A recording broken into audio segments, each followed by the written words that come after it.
guys, welcome to the Academic Chemistry Unit 5. We are doing stoichiometry, so Chapter 12, Section 2, not quite from the book, but we're just going to continue on to what we did before with stoichiometry. You're going to need a few things before you get started. So make sure you have a periodic table. If you do not have this, you will not be able to do the stuff we're about to do. Make sure you have a calculator. Make sure you have your notes, maybe some scratch paper if you need more room. You should have a blank sheet that is labeled Moleville, which probably looks really weird. We'll get to that. And a writing utensil. All right, I hope your thinking caps are on because I promise it'll be okay. All right, so let's start stoichiometry. First, what's a mole? So it is this cute, slightly ugly, but it's so ugly it's cute animal, yes, but that's not what it is in chemistry. A mole is actually a number in chemistry, so it's how we count things. So 6.02 times 10 to the 23rd, which is a huge number. It's 602 with 21 zeros after it. It's ginormous. It's named after Avogadro. It's called Avogadro's number because Avogadro was a scientist and he first figured out that he knew that there was a certain number of atoms that they took up a certain amount of room at standard temperature and pressure, and that number happened to be the mole. But when Avogadro was around, they weren't able to measure atoms or molecules, so he couldn't figure out what the number was, but he did all the science that got future scientists to this magical number, 6.02 times 10 to the 23rd. So we call it Avogadro's number in honor of his name. So if you hear a chemist say, oh, this sample has 1 mole of carbon, you know that what they're saying is there's 6.02 times 10 to the 23rd atoms of carbon in that sample. So how big is a mole exactly? So we have 6.02 times 10 to the 23rd. I mean, we can write that pretty small, but what is it? Well, if you had a mole of soda cans, then those soft drink cans would actually cover the surface of the earth to a depth of 200 miles. So imagine every single place where there's land on earth, every part of it would have a soda can, and that mountain would go to 200 miles up in the air. That's a lot of soda cans. Okay, if you had Avogadro's number of unpopped popcorn kernels, teeny tiny little popcorn kernels, and spread them across the United States of America, the country would be covered in over 9 miles deep of popcorn kernels. Another one, if you're able to count atoms at a rate of 10 million atoms per second, so in one Mississippi, you can count from 1 to 10 million, it would take you 2 billion years to count the number of atoms in 1 mole. So if you could magically count from 1 to 10 million in 1 second, and you just kept going, if you wanted to count to 6.02 times 10 to the 23rd, even at that incredible speed, it would take you about 2 billion years to count every single digit. That's huge. The number is huge. And why is it so huge? Well, the atom is so small. Remember, we talked a while ago about the atom being so incredibly small, it's actually difficult for the human brain to process things being that small. So if we're going to be studying something super, super, super small, we need a heck of a lot of it to actually be able to see it. So what I have right here is 1 mole of iron. So this iron that fits in my hand, this is 6.02 times 10 to the 23rd atoms of iron right here in this sample. So I need a lot of them to be able to do anything. Now, when we're talking about moles of substances, it isn't just elements that are broken down into atoms. For example, 1 mole of H2O, or water, water in its simplest form is a molecule, hydrogen and oxygen. So that's a covalent bond. Things with covalent bonds are molecules. So this has 6.02 times 10 to the 23rd molecules of water. If I have sodium sulfide, NaS, that's an ionic bond, that has 6.02 times 10 to the 23rd formula units. So formula units are just the little atomic grouping of things when they are ionic. Now keep in mind that these also break up. So within this 1 mole of sodium sulfide, I have 2 moles of sodium ions. See right here, I have 2 moles in there, and 1 mole of sulfur. So within 1 mole of sodium sulfide, that consists of 2 moles of sulfur and 1 mole, 2 moles of sodium and 1 mole of sulfur. All right, so I'm going to give you a formula that will work for all of your stoichiometry needs from here on out. Always use this formula. Whatever you're given as your known in the problem, and we'll discuss when you do some problems how to figure that out, times this thing called a conversion factor, and then maybe times another conversion factor, and maybe times another. You're always going to use at least 1 conversion factor. You might use 2, you might use 5. It just depends on the problem. I'm also going to later talk about this thing called Moleville to help you solve problems a little easier. And then eventually that equals your unknown. So some rules you need to know. First, if there's a unit on both the top and the bottom, if it's the same, it's going to cancel. So if you have moles of sodium on top and moles of sodium on the bottom, then the moles of sodium will cancel. It has to be the same unit and substance. Always analyze the units before picking the numbers in your conversion factor. Multiply anything that's on the top that's left over and divide by anything that's on the bottom that's left over. Use as many unit converters or conversion factors as needed to get to the desired unit. And every single thing that you're going to write has 3 parts, and you have to do the 3-part check. How much, so your number, how you're measuring, your unit, and what you're measuring, the substance. So what if you don't have exactly 1 mole of something? How do you figure out how many atoms are in it? We'll use this thing called a conversion factor that I brought up before, that we're going to multiply by these conversion factors. So for particles, so atoms, molecules, if you're going between that and moles, here are your 2 conversion factors. So you know that you have 6.02 times 10 to the 23rd particles for every 1 mole of substance.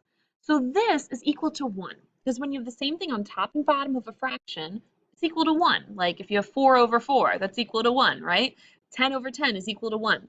So this is just a different way of measuring each thing, but they're technically equal. So if I flip it, it's still equal to 1, and you just have to pick based on which one has the unit that matches correctly. So let's do a sample problem. You have a sample of 3.4 moles of copper. How many atoms are present? All right, so here's our formula. So our known is what we have in our sample, whatever you're given in the problem, 3.4 moles of copper, and this is how we write it. How much we have, what unit we're using, and what it is. And then I times it by some conversion factor. And some teachers call this an X line. So you always multiply by, so that's your X, and then you draw a line because every conversion factor has a fraction. So we're going to just analyze units. I don't want moles of copper. If I read the question, it says how many atoms. That's what I want. So moles of copper, that stinks. It's thumbs down, goes on the bottom. Because then eventually moles of copper will be on top and bottom, and I can cancel. What I want, yay, is atoms of copper. So that goes on the top. Now, if I go back to my conversion factors here, I want something that has a particle on the top and moles on the bottom, right here. See, particles, atoms are a type of particle. So once I have this, I know that 6.02 times 10 to the 23rd goes with atoms of copper, because that's a type of particle, and it's 1 mole of copper. So now things that can cancel, 1 mole of copper, 1 mole, and moles of copper. And I circle stuff that's left. I get rid of a 1. I'm going to be dividing by and multiplying by everything. So if you have a 1, you can just chuck it because it doesn't do anything for your problem. And atoms of copper. So I have 3.4 left times 6.02 times 10 to the 23rd. That's all on the top, so that's great. Atoms of copper. Now, if 6.02 times 10 to the 23rd were on the bottom, you would need to put it in parentheses, this whole bit, and dividing. So we'll see that in some problems. So you type this into your calculator and you'll get 2.05 times 10 to the 24th atoms of copper. A lot of copper atoms. All right, so I want you to take out this map of Moleville, and you're probably like, what the heck is Moleville? It's a map of this fake chemistry city. It's not real, but it's going to help you solve problems. So to start, I want you to draw a circle in the center and label it Mole City Hall. This is where you can only be moles. To the top right, I want you to draw another circle, and this is Representative Particle High School, RPHS. And the classes offered at RPHS, I want you to label them. There are 4 classes only offered: atoms, ions, formula units, and molecules. Okay, so the road connecting Mole City Hall and Representative Particle High School has this written on it: 1 mole is right next to Mole City Hall. And then over here, 6.02 times 10 to the 23rd representative particles is by Representative Particle High School. Okay, and you're going to stop here. The clue for this road is Mr. Avogadro. So we've got his number somewhere here on this road. Now we're going to add other roads to this map. So right now we just have 1, but it gives us the instructions of what to do. So here's how to use Moleville. To use Moleville, find where your known is based on its unit and find where your unknown is, and use the unit conversions you see along the path between your known and unknown. Always divide by the first thing you see on the road. All right, let's do a problem now that we have Moleville. So, given 4.8 moles of glucose, how many molecules are present? Okay, our known is 4.8 moles of glucose. So that's moles. That's in Mole City Hall. And our unknown is molecules, which is at Representative Particle High School. So we're going to be going from Mole City Hall to the high school. So first write your known, 4.8 moles of glucose, C6H12O6, then your X line, and then we can look here and see whatever you hit first is what you're dividing by. So 1 mole of glucose goes on the bottom. 6.02 times 10 to the 23rd molecules of glucose goes on the top.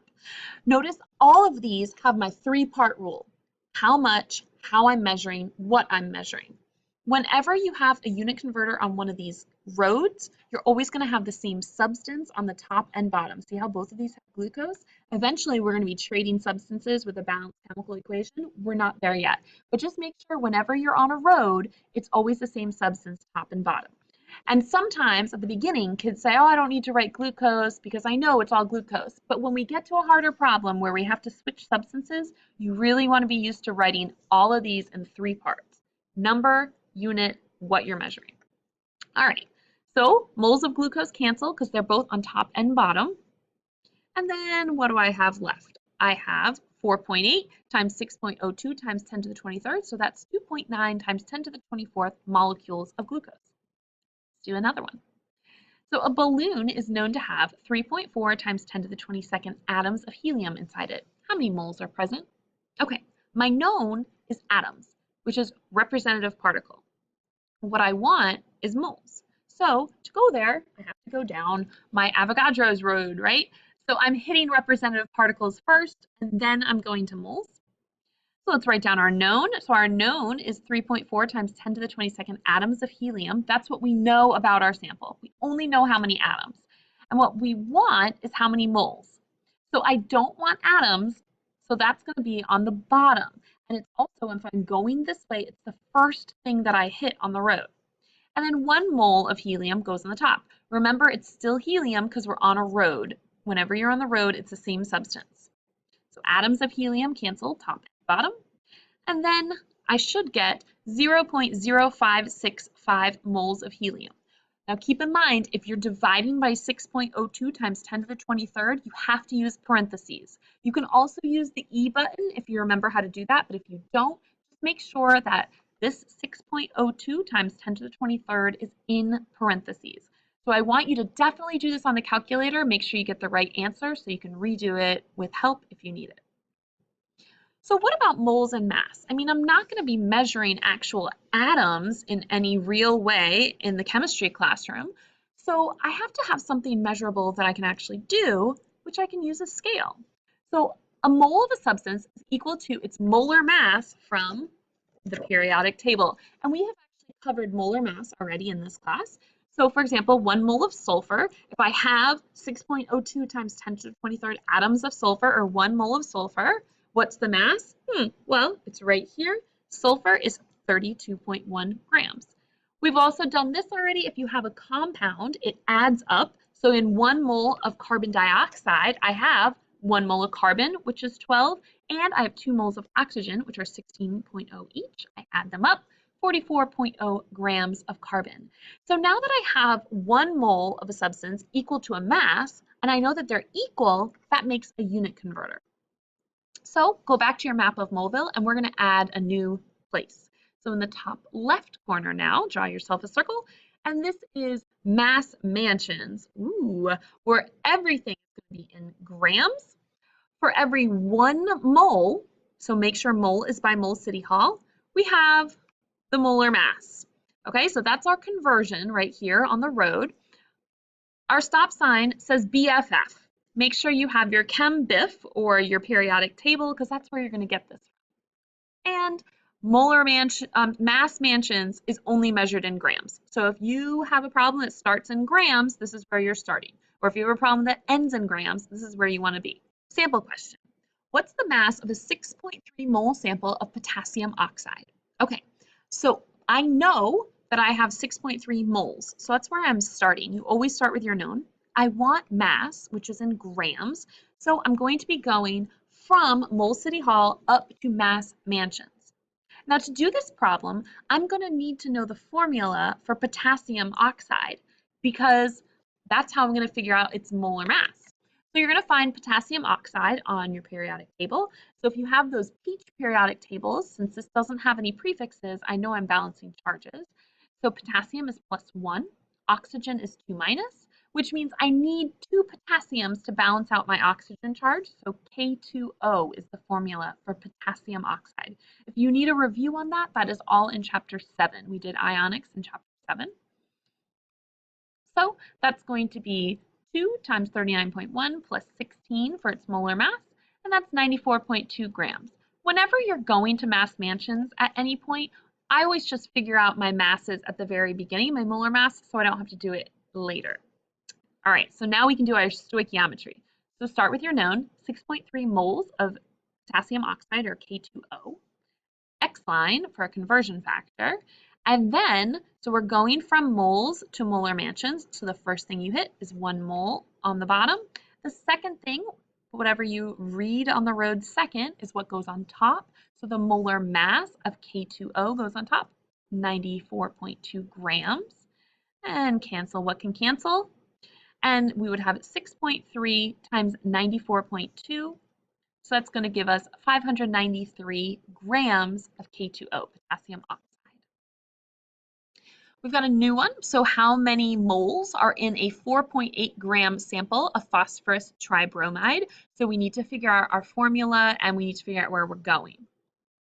So we're in grams in our known 4.8 gram sample. We want moles, so you can see what direction we're going here. And we need to figure out our formula. So luckily we have prefixes. That's always easy. So phosphorus tribromide, PBr3. All right, write your known first. Oh, molar mass. You have 1 phosphorus, which is 31 grams, and you have 3 bromines, which are each 79.9. So that gives you 270.7 grams. Okay, now we can do our stoich.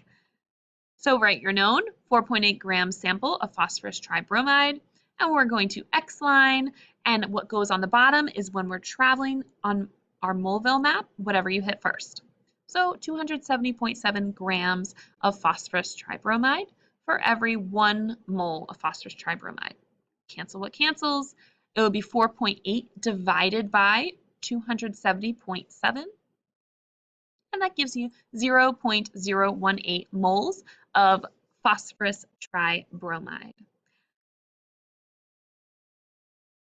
All right, I hope you enjoy this intro to stoichiometry. In the next set of notes, we're going to have multiple steps and use some chemical equations. It should be lots of fun. All right, see you then.